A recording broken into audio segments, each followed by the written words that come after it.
Well, good morning, everybody, and welcome to Waking Up Cerberus here on the Cerberus Radio Network, where we defend liberty and freedom from the flames of tyranny.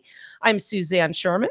Sandra Kindle, also known as Booger, is joining us today. Jeff Johnson is at the controls. He will also be contributing to the conversation. I am not feeling this time change, guys. I tell you, it's a little early for me, but we're gonna muddle through all this. You can follow us on Facebook, facebook.com/Cerberus Radio Network, our fan page CRN. Follow us on Twitter as well. We have a SoundCloud page, YouTube page. If you're watching live on YouTube, please contribute, and we'd love to have our chat members contribute, and I will respond to your inquiries and comments, as I will send me a message on Facebook as well, and I can do the same thing.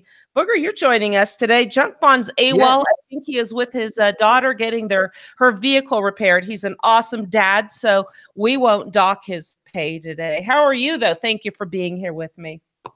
Doing good today. And yourself, Suzanne? I'm waking up a little bit slowly here, but we got this going. As we know, we changed the time over the weekend. So now it is Tuesday, March 12th. The days are longer, but the mornings are kind of awful. I want to start out with a little story out here in Utah. I know I sent an email list of some topics, and I think this was included, but we can still run with it if you didn't see it. The article is from core.org. Utah Republicans are seeing red this year, and they're targeting socialism with a few bills, one of which is the reason we're going to talk about it this morning, because I kind of had to laugh. Typically, we have government-created problems blaming the free market or people just doing what they want to do without their interference.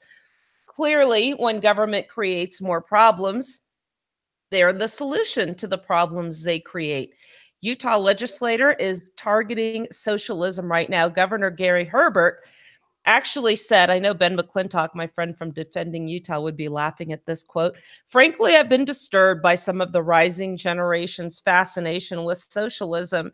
He warned the state of the states during the State of the State speech during the first week of session, citing civil unrest in Venezuela. That's why I love having you here, Booger. We're going to talk about what's going on there a little bit more, because they're right now in the middle of a blackout and a lot of people are suffering, citing the civil unrest in Venezuela as an example of socialism's deficiencies. Now, as Booger and Greg Junkbon Carpenter had discussed in an episode of The Spy Who Loves Liberty, if you want to see what happened in Venezuela, ignore the mainstream media's propaganda that they voted themselves into this, and listen to their episode on Venezuela, and you will hear another reason for what happened down there. And guess what? Our government had something to do with it.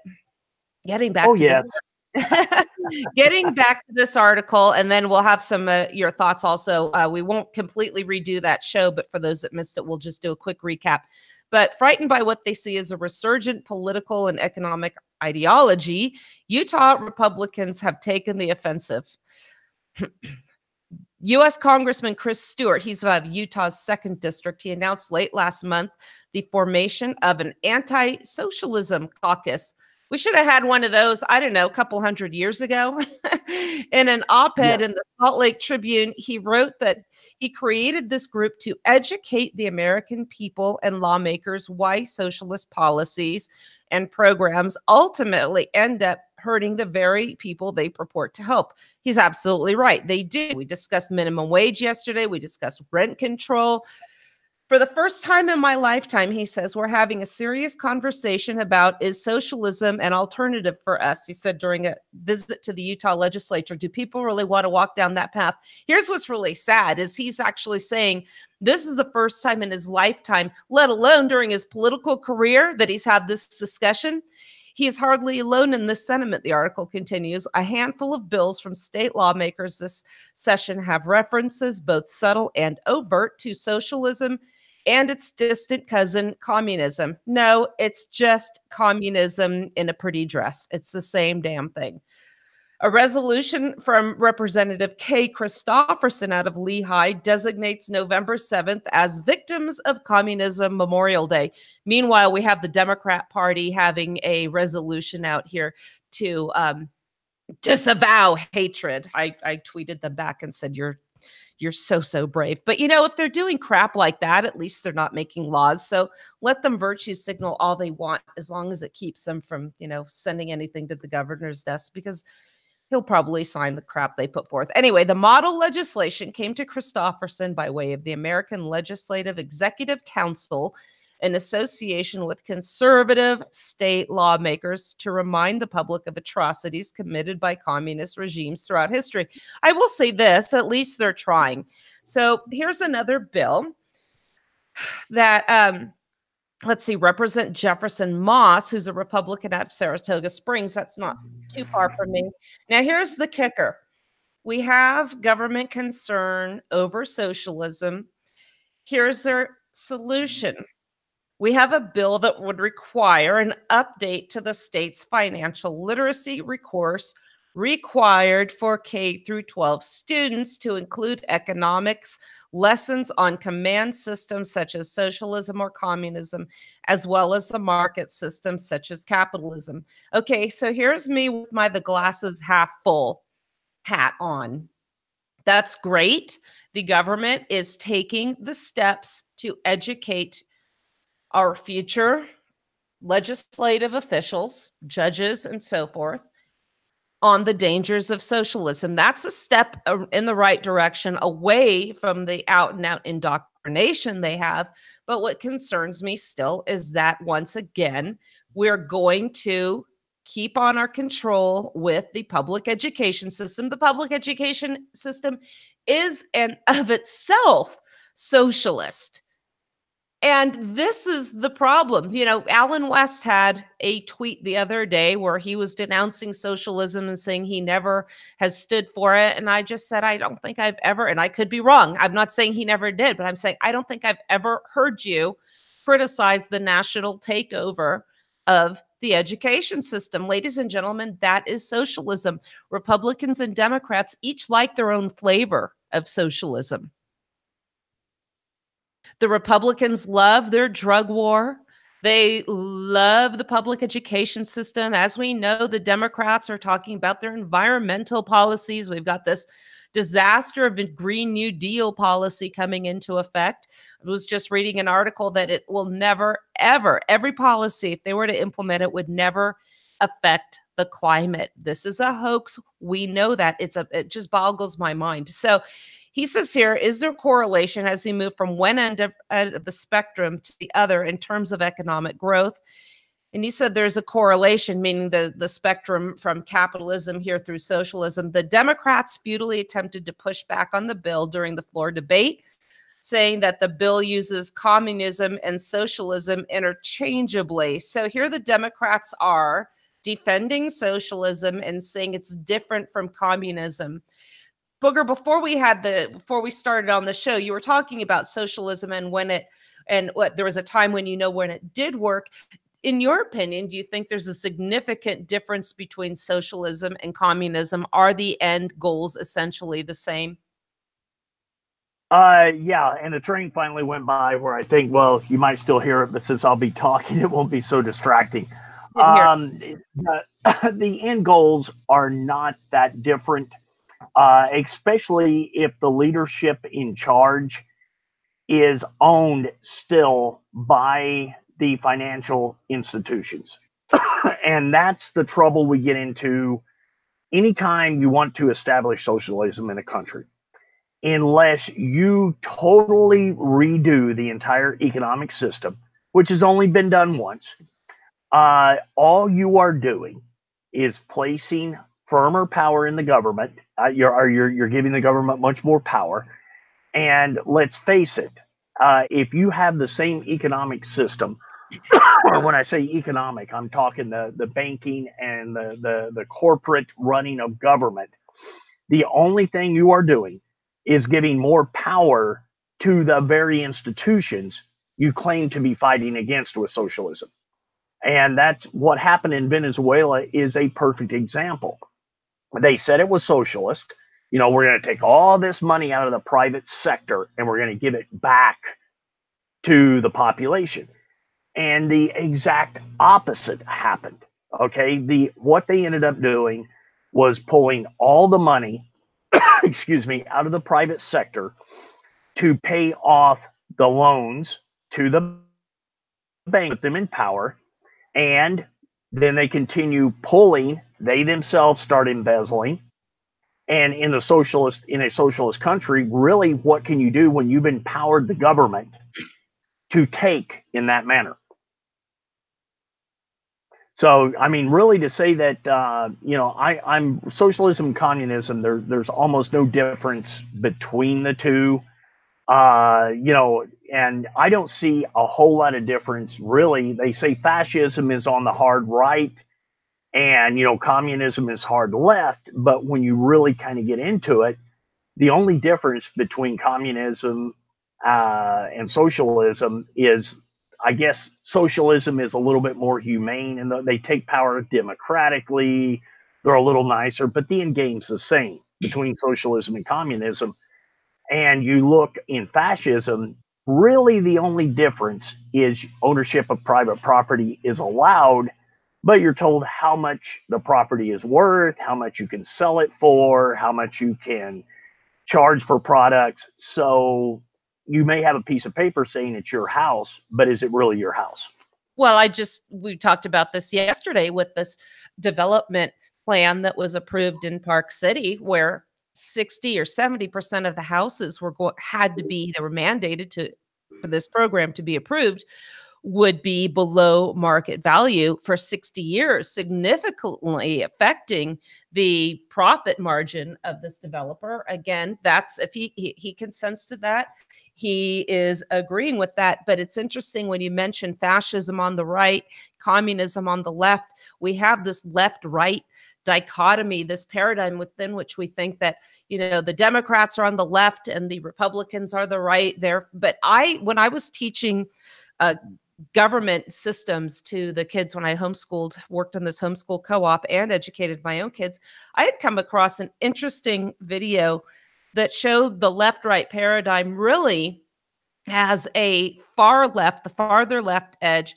was about government control, and the farther right you went, you headed towards anarchy. So really, fascism, communism, complete government control and domination, all of it, if you think of that all on the left, it makes sense when we think about Democrats and Republicans working together for these big government policies. They're all on the left. So we want to be a little bit, at what point do we lead from anarchy to how much government we want? I'm kind of more of a minarchist, where, government should have very, very few laws protecting life, liberty, and property. That's about it. We don't need the regulations, but they come in, we kind of squeeze into that little life option there for them. Well, in order to keep people free, we also have to keep them safe. I had this debate a week ago on K-Talk where the host had said, well, if people aren't safe, they can't be free. But where do you draw the line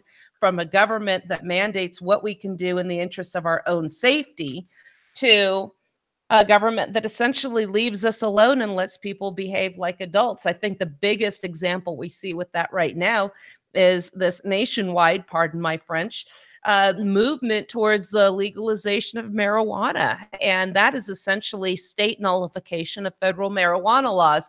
So we're seeing also more on the issue of abortion. More and more states on both sides actually are going from these absolutely draconian laws where you can murder your baby up till the day of, or the moment of delivery. And some states that we have candidates in states like Dan Fisher, who proposes the out and out abolition of abortion, no exceptions. And we're seeing both lines on it. So that's federalism, folks. But what struck me as interesting in this article is again, a socialist policy is going to be used to solve the problem of increasing socialism. Did you want to weigh in on that at all, Jeff? Well, I wanted to go back to what Sanders said a minute ago about property and stuff. Again, it's sitting out on my counter waiting for me to pay it. I got my 2019 extortion demand. And so I will end up paying them a few $100s to keep them from sending guys with guns to remove me from the house I supposedly own. So You know, if you think we live in a free society, that we don't, whether it's fascism or communism, I don't care which end you want to call it, they're all socialist. So in reality, there's no difference. I don't care. This whole right left is useless, and that's what you were just getting on at too. It's just a way to keep us divided, angry at each other. It has nothing to do with political systems. It's just a division. They're all socialist, and for the vast majority of people in these United States, they're socialists as well. They've been indoctrinated into the socialist public schools, and they are good little socialist drones that go off to work to pay the fees that government puts upon them. And that's what I had to offer that. And that's really the whole point of the public education system. We mentioned that yesterday. But, you know, also we like our socialism as long as, again, if it fits our end goal ideologies. One of them, here was Justin Amash. Here's one of the few guys that pretty much stays true to the original intent of the Constitution. He was absolutely excoriated. A friend posted this on my line, on my Facebook page. He explains why he supports illegal aliens voting in America. Now, that is going to make the hairs on the neck of American conservatives absolutely bristle, as does my take on immigration from the national perspective. Again, pardon my French. We have Rand Paul also putting forth a bill to fix immigration. But first, let me talk about Justin Amash. And I actually posted on Rand Paul's Twitter feed saying that he was mistaken, and I posted my constitutional solution to immigration. And a lot of the feedback I got from that was, oh, but Kate Steinle, he never should have been in America in the first place, and on and on. And again, when you try to have a rational discussion about our original intentions, the Constitution is ratified, what is the proper role of this government? People abandon all facts and go completely with emotion. Kate Steinle was an absolute tragedy. That doesn't change the fact that we had a system in place. And again, depending on which perspective you're going to look at, the Constitution has ratified the Jeffersonian type America, or the America post 1861, the United States of America, compliments of the Republican Party a la Lincoln. And in that case, we have the one national government that is, of course, responsible for securing the borders of the United States of America. So depending on your perspective, I guess both sides are right. I try to be a little bit of light of truth and say this is what was intended. This is what was consented to. But let me go to this article here, because these people are absolutely, this is a nice conservative website, and they are blasting an American politician who's sticking to the Constitution as ratified.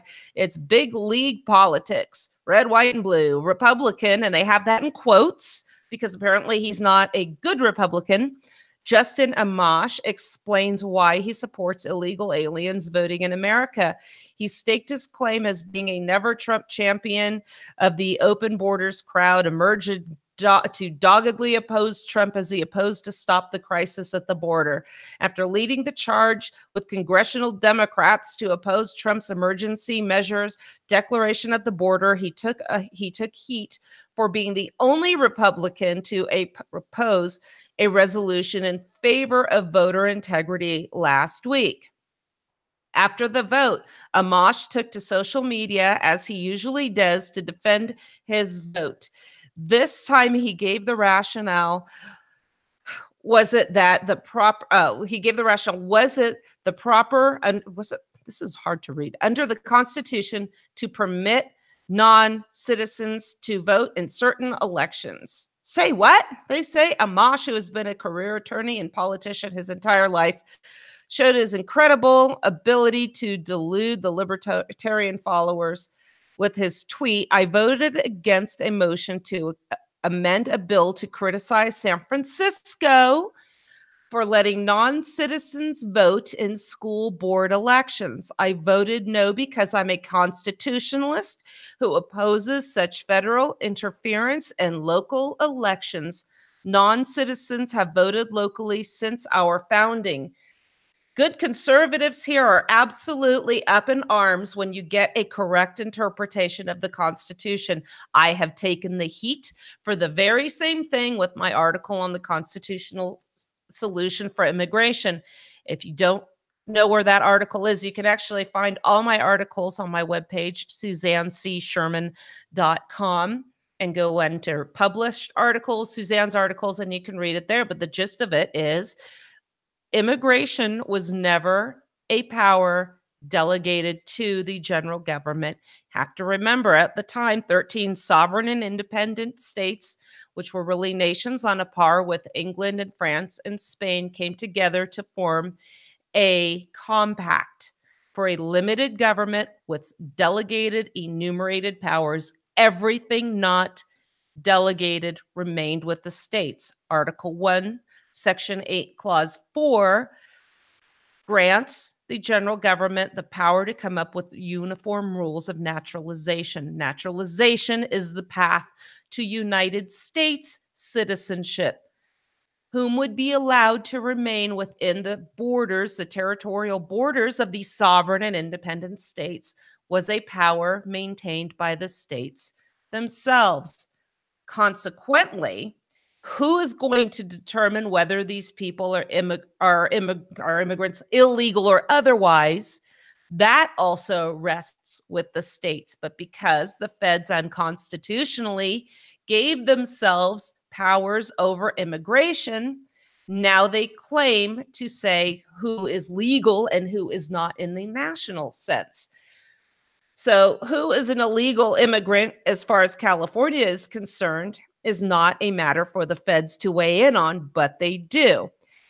So what they say here is his support, Amash's evident support of illegal immigrants in the voting booth has earned him a great deal of praise from the mainstream media after getting headlines from Soros's funded rag. The fake news merchants at CNN published a gushing profile of Amash earlier today. CNN wrote that it is essentially a public relations piece on Amash for his support of illegal immigration and militant opposition to Trump's agenda. Now, I came out, we all discussed this as well on our show about the emergency powers that he was going to use to declare the authority and get the funding to put this wall up.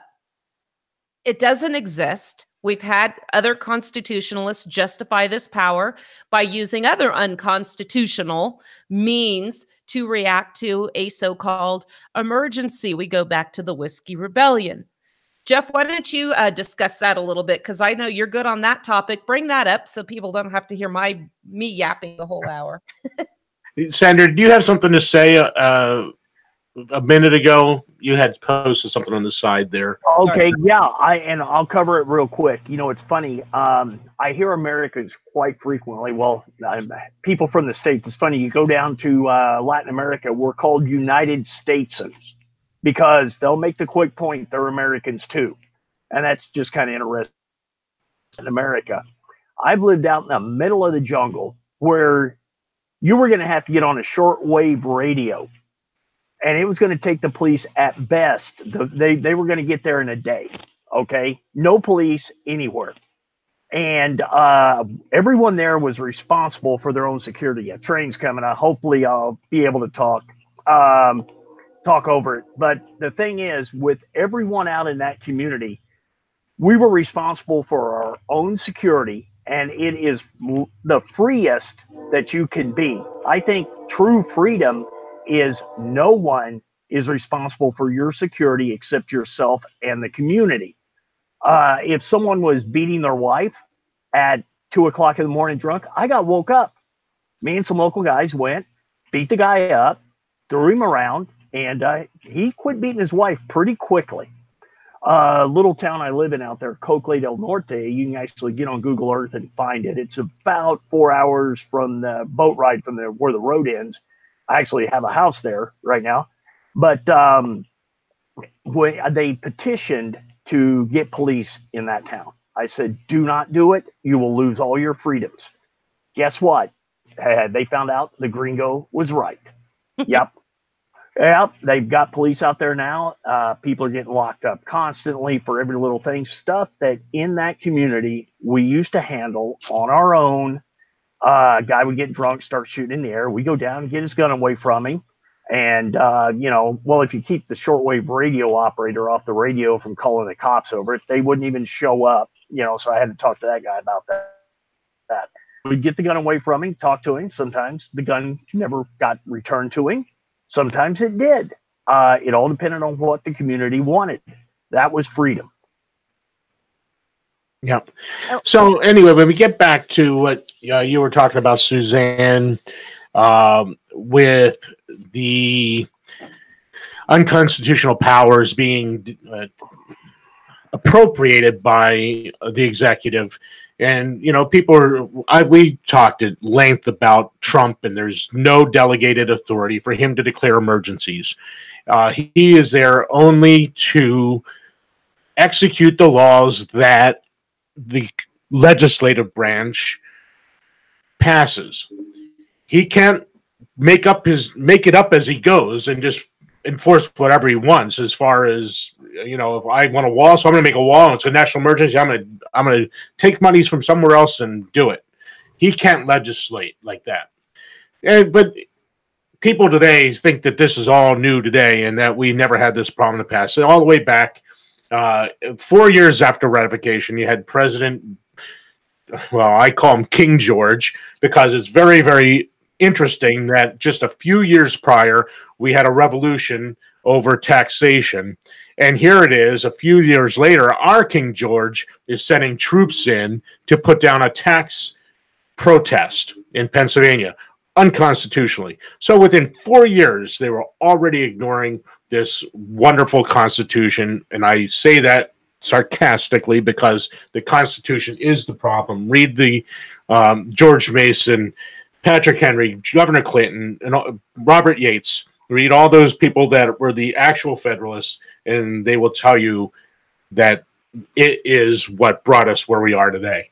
So anyway, that is this whole notion that executive overreach is not anything new. Well, exactly. And I've heard also conservative pundits. I remember Ann Coulter once. I rarely watch mainstream media news, but this was a long time ago. I heard her on, I think it was Fox Network, justifying Abraham Lincoln's suspension of habeas corpus in a time of rebellion. First of all, there was no rebellion. The states did exactly what they were legally entitled to do.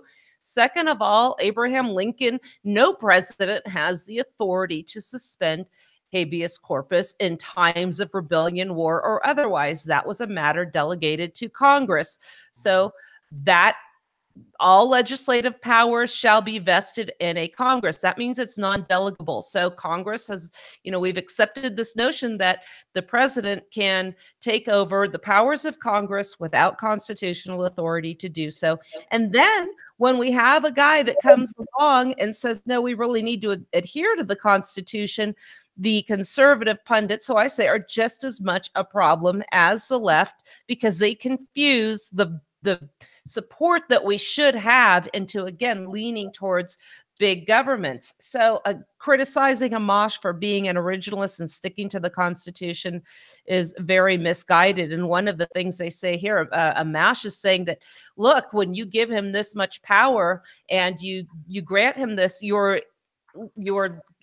losing your opportunity to delegitimize things when he's wrong. So again, think about what powers you're going to be giving the president. Also, think about when another administration comes into office, for instance, that is not inclined to support our gun rights, our natural, pre-existing, God-given gun rights, want to come after our guns. As soon as I heard this national emergency rhetoric, I said, oh, watch out.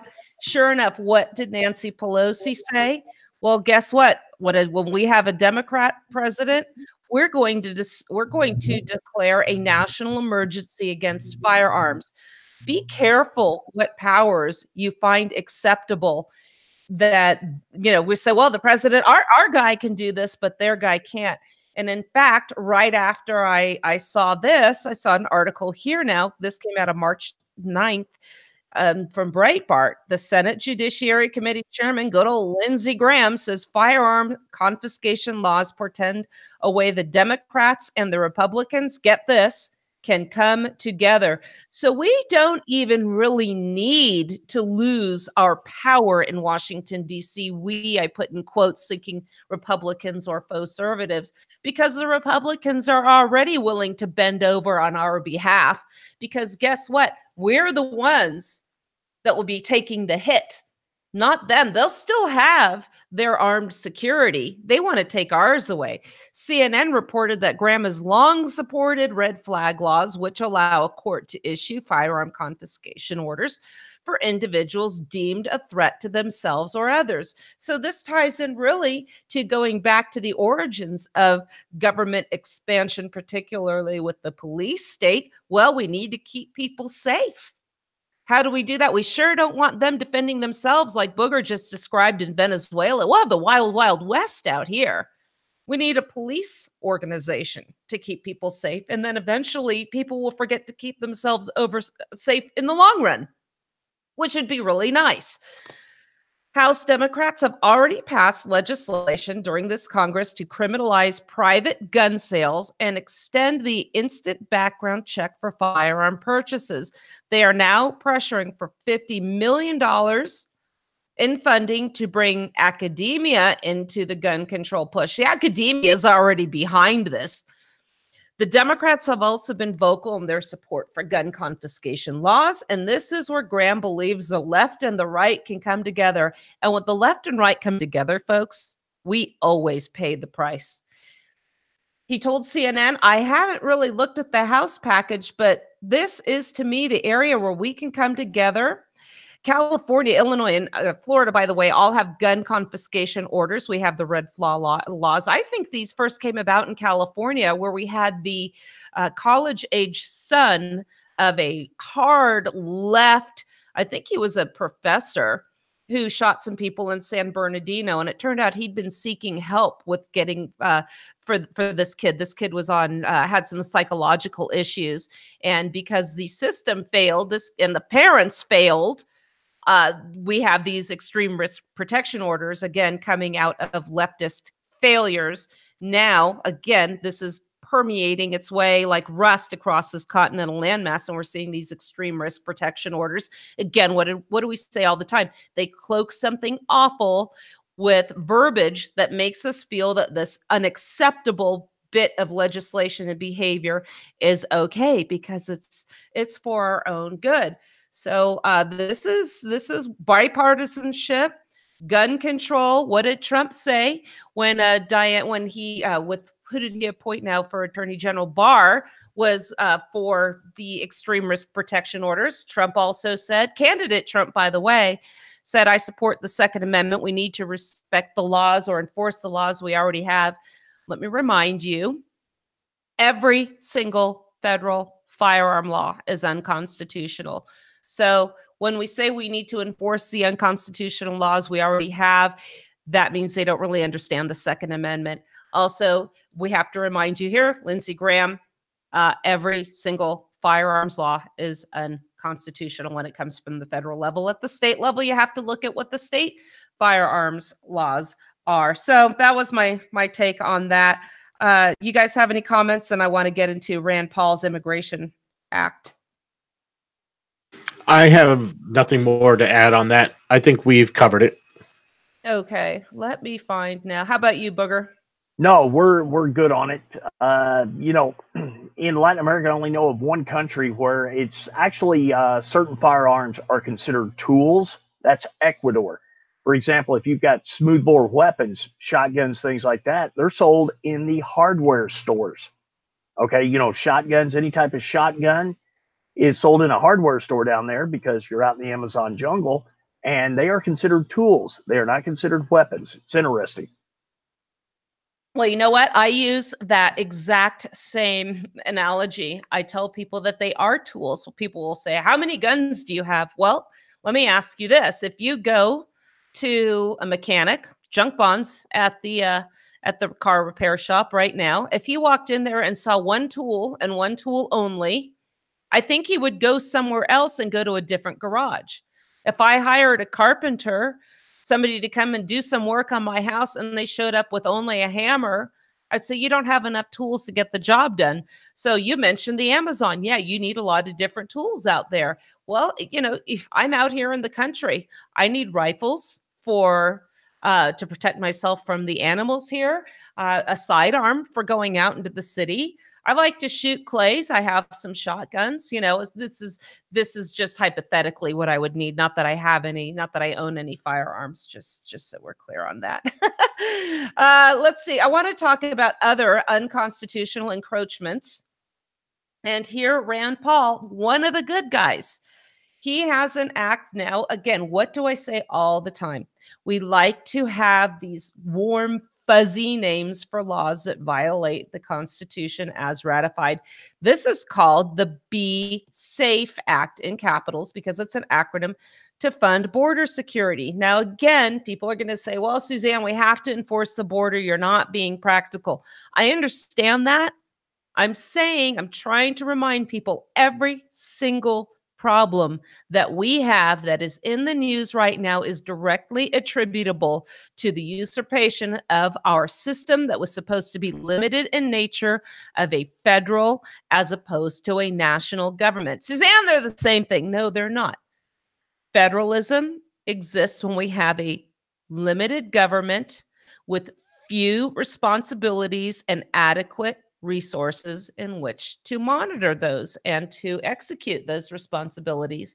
The national government is a strong central government. It was proposed at the the Philadelphia Convention. It was called the Virginia Plan, and it was rejected outright. But that is exactly what we've ended up with.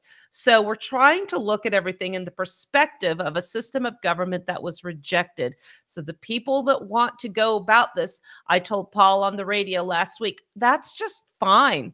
You can say the government has this legitimate authority, but please stop coining this. Please stop framing this under constitutional arguments because they're not. Words matter. If we don't understand this and we keep perpetuating this myth, we will never understand. And I'm not going to say we're never going to fix this because we're not. I'm not going to say that's a means to fix it. We will never be able to rise from the ashes and have an intelligent conversation and not get back to the same problems that got us here. So Rand Paul introduced here's our Be Safe Border Enforcement, Security, and Funding Enhancement Act to strengthen border security and improve other aspects of our broken immigration system. What I said to him in response to his tweet was, I love you, Rand, but you have to understand you are confusing a pragmatic solution, which would be necessary for, again, the post-Lincolnian America with the constitutional solution to immigration, which is here. Because, again, they like to quote their arguments under the cloak of constitutional authority, and it simply does not exist. So here, the legislation would impose a $2,500. All of these little fixes always include more money to the feds. It never ceases to amaze me, and it never surprises me. $2,500 border security fee for each new green card issued. So what does that mean? Companies are going to have to pay that on behalf of their employees, which means us consumers are eventually going to pay the cost of this anyway. So $2,500 fee on each new green card issued to fund the construction of new border walls or physical barriers and other immigration-related improvements. And I like when they say or physical barriers, because what exactly is a barrier? Is it really going to stop you? Is it going to slow you down? Is it going to be inconvenience? A barrier could be a freaking barbed wire fence. So all this money, all this government infrastructure, expenditures, and more government power for something that might not even be effective, particularly when we have all these enticements for them to come here, which we've covered again and again, the welfare programs, the free public education system, the preferential treatment, all the way up through the university system and employment afterwards. Go ahead. Oh, okay, that was just No one said anything. okay. And then, as we've discussed with Junk Bond and Booger, the destabilization practices that we have around the world, and as we discussed with them in Latin America, causing these people to live in areas from which they would want to leave to come here. So, Dr. Paul says, as both sides debate the path forward on reforming our immigration system, the Be Safe Act provides a constitutional answer that guarantees funding for our needs on the border without taking without taking away from other priorities or increasing the burden on American taxpayers. Well, I just said that's not true because, again, we might not be taxed directly for it, but these increases in costs ultimately will come down upon us. It does not provide a constitutional answer. And as I've shown and proven many times, it's in fact unconstitutional. So since 1998, the U.S. government has handed out just over 1 million green cards on average per year. At this level of the demand, the Be Safe Act will generate $2.5 billion annually in new revenue. We already have the money for this if we wanted to do it. Look at some of the ridiculous spending that Dr. Paul has even illustrated for us. He finds all these ridiculous areas in which we are throwing American taxpayer revenue away. We don't need to raise more. It's already there. So here are some of the details of the act. A new lawful permanent resident to pay an additional $2,500 fee to U.S. Citizenship and Immigration Services. Establishes Border Security Enhancement Fund at the Treasury, directs the U.S. Citizenship and Immigration Services, that's USCIS, to deposit all fees under the Be Safe Act into a Border Security Enhancement Fund, authorizes the president to use Border Security Enhancement Fund for certain immigration-related purposes. I'm going to say, I bet it will be for services. Enumerates the authorized uses of funds at the Border Security Enhancement Fund, including barriers. Again, what's a barrier? Fencing or wall construction. Fencing. I keep thinking we're going to end up with a little multi-billion-dollar barbed wire fence out there, something that looks more like modern art. Enforcement, detention, removal operations, counter trafficking, improvements on ports of entry, reducing visa overstays, conducting oversight of student visa holders, refugees, asylees, expanded trusted traveler programs, reducing immigration court backlogs. This is what got me: completing a biometric entry-exit system. What are your thoughts on that one? We're going to bring some biometrics into that one, Booger. What do you think? Oh yeah, that what's incredible is I don't really see what that's going to solve. Okay, bringing the biometrics in, it's going to make someone easier to identify with all the security systems up.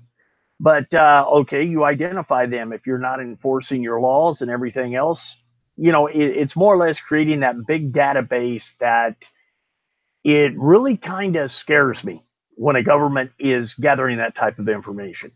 And I think we're also already giving it to them. Look at these phones now that come out where you can use your eye to log in. I don't know I think you can use your eye, but definitely your fingerprints.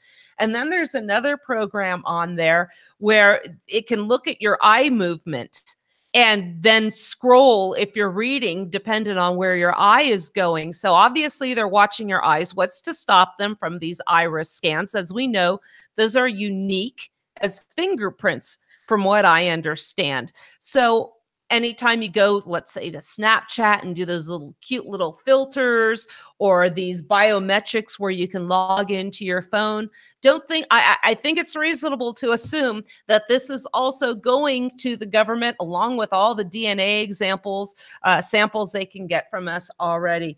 Find this very draconian. Yeah, it's a big concern to me. And if you have to look at the money they are dedicating and all of the resources they are dedicating to gathering this information. They have to have a very big plan that they are going to implement to be dedicating the amount of resources they are to this. And Also, it's not to keep us safe. yeah. Also, during this week, I'm going to be discussing how we can try to slow down or attempts to slow down this growing bureaucracy, because we know if this act gets funded again, we're going to have another big growing bureaucracy here. We're going to discuss a little bit about America's second civil war. But Booger, since I have you here today, I want to address the issue we have of a power outage. We were talking about Venezuela. We were also talking about our Green New Deal, which is going to drive up costs of energy astronomically. It's going to just be a disaster for the American taxpayer. And as we know, these green policies that come through with these nice feel-good terms to make them accepting the Green New Deal, is going to have the unintended consequences, like we discussed yesterday with minimum wage, with rent control. We have a power outage in Venezuela, and Maduro was blaming the U.S. for the power outage. I will say right now, I thought this was U.S. Orchestrated to make Maduro's opposition look good. But you got on the phone. You've got some contacts in Venezuela. Can you share with us what you learned?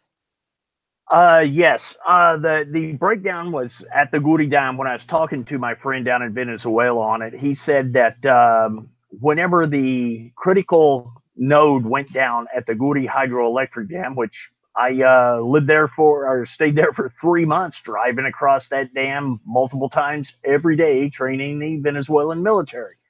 So I've been there a lot.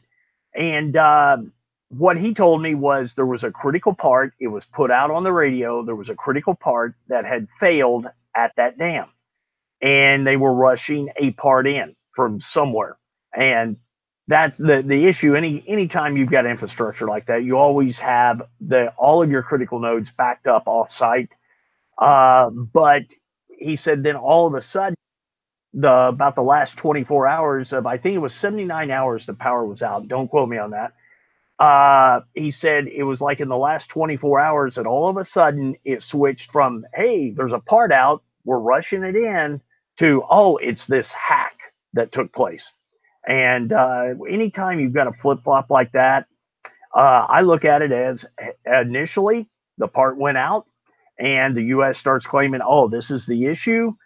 It's Maduro's incompetency, which I agree with. It's a socialist government that's sucking money to pay the banks. There's an incompetence there because any critical node should have had multiple replacements for that critical node. They did not. And that happens when your government's embezzling all the money. But then suddenly, Maduro sees, whoa, this is an opportunity to blame the U.S. for this. I don't think he's smart enough to have come up with that idea on his own. He is not an intelligent person. But that's what I got from calling down there. And what's funny on this is I'm willing to bet you I could get on a plane, fly down there, drive to Guri, and probably actually go and take a picture of the part without much trouble. But nobody in the press really seems to want to do that. This is what's interesting too. Also, now you mentioned the embezzlement of all these funds. One of the things you, Junk Bond, discussed on your show was they're doing this embezzlement with the whole approval of the United States government, correct? Yes. And well, the banking cartels and the industry in the States that are telling the U.S. government to support it. Yeah, our government's being told what to do by its owners is what it boils down to. And we are, yes, supporting it. By the banks. Remember, early on, John Taylor of Caroline prognosticated, he warned us of the unholy alliance between bank and governments. So that's exactly what we're dealing with here as well. And there was an article, a guy named Hal Turner has a radio show that posted an article about some of the carnage in Venezuela. So far, when this was posted, he was looking at 70 neonatal infants died, 300 dialysis patients, 297 other illnesses or injuries. And that was after only 3 days. And this is something I talk about all the time. Our grid is very vulnerable. I refer people to a Nat Geo show. It aired on that network. You can find it on YouTube. It's called American Blackout. And the premise of this movie was The power grid in the United States was down for just 10 days. An absolute pandemonium and chaos ensued. And if you think about how unprepared most people are, they don't understand that there's barely a 3-day supply of the food. If the power goes out, you can't just run to the store because you cannot exchange your electronic currency for tangible goods because there will be no power to process these orders. Now, here in my teeny little tiny town, I can go to the local feed store, and one time when the power wasn't working, they said, oh yeah, just take this home, no problem. Good luck if you're in a big city trying that in Walmart. Not going to happen. Another funny incident. I had left my credit card at a restaurant in Salt Lake City. I got home. I didn't have enough gas to make it up the hill with my truck. Go to the local Chevron station. Hi, I need a tank of gas, but I have no money. Oh, no problem. We'll fill it up. Just come bring it in when you can. That's small town living. That ain't the rest of the world. So here's what's going on. If you look at the casualties that I just listed above, you have to think about who are the first people that are going to die in an event like this.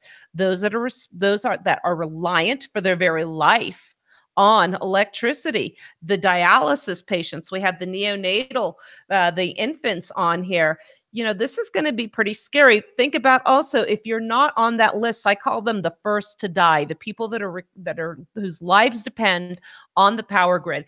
The second group to die are going to be those whose lives are dependent on special pharmaceutical medications. So you're going to run out of those.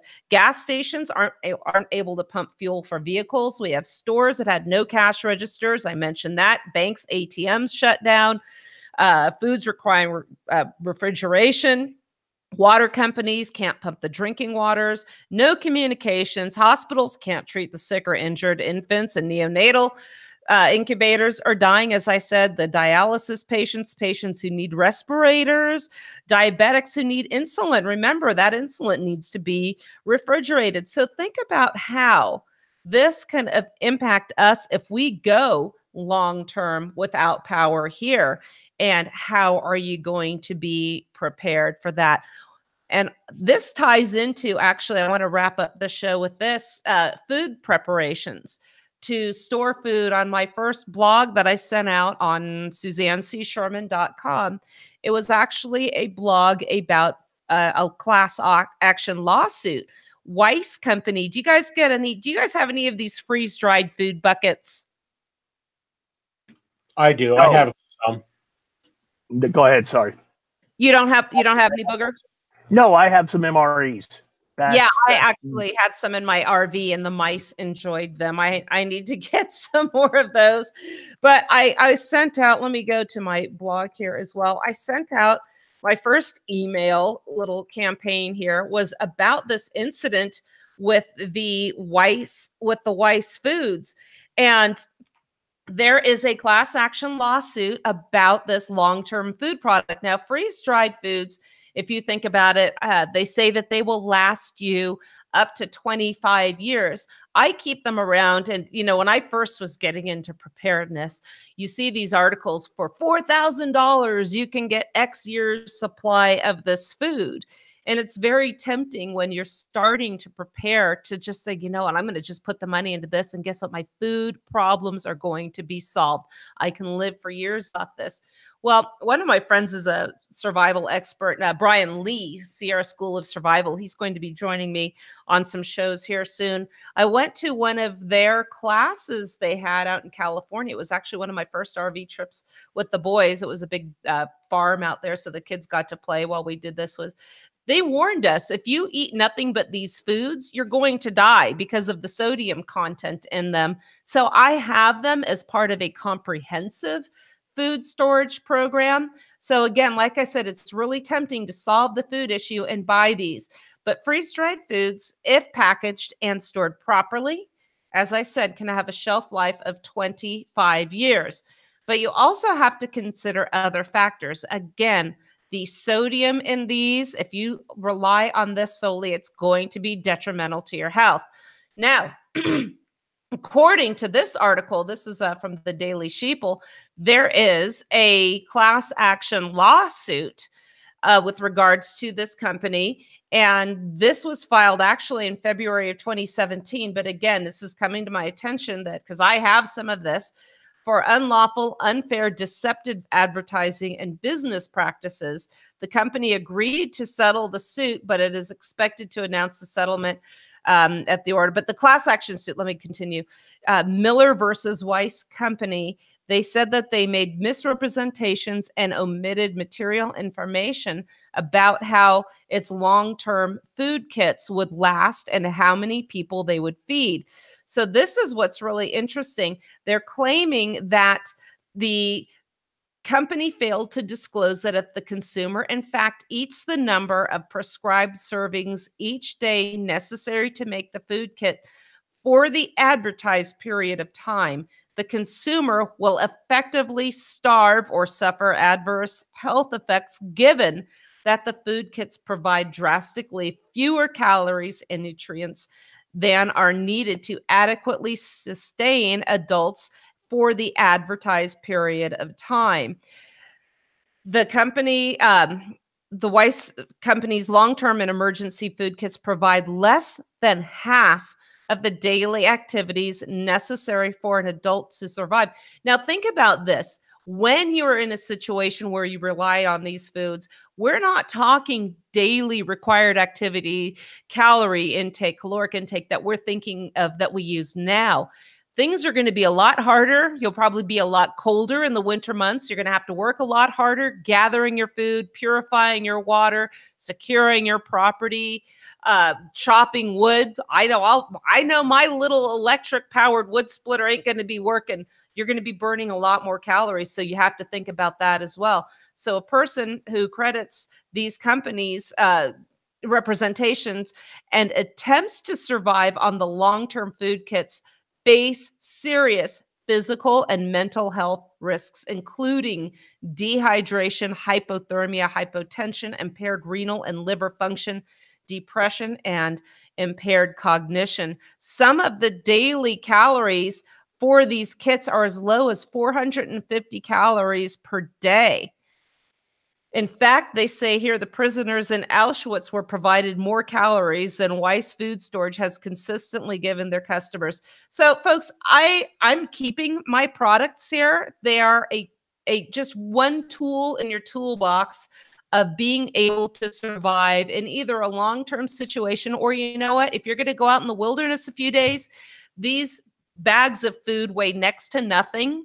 If you have a means by which you can purify water, heat water, and add it to these, and you're out in the wilderness, that's fantastic. You got a power shortage for a few days. Incorporate this with other aspects of food preparedness. You can get the dehydrated foods. I keep stock. I'm going to be talking about canning in the near future as well. So have this part of an overall comprehensive program. Any thoughts on that, Jeff? Yeah, I've pretty much changed. I do keep some of these, but I also keep a lot of freeze dried meats because you just add the water and it just reconstitute beef and chicken. So I've gotten away from the entrees. Yeah, but, I yeah, think it's our time, so I'll let it go at that.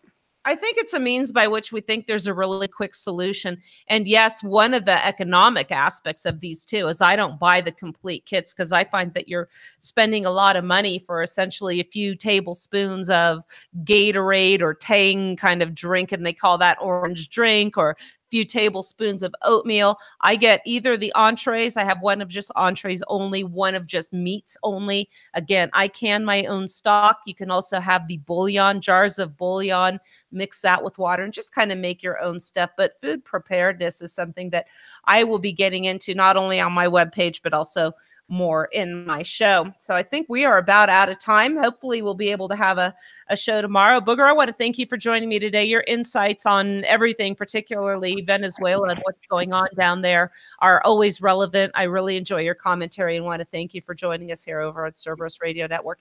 That being said, I want to thank you for listening on behalf of absentee AWOL Greg Junk Von Carpenter, Jeff, who's dutifully carrying out his duties at the production desk here in the studio. I'm Suzanne Sherman. We want to thank you for listening. Have a great day.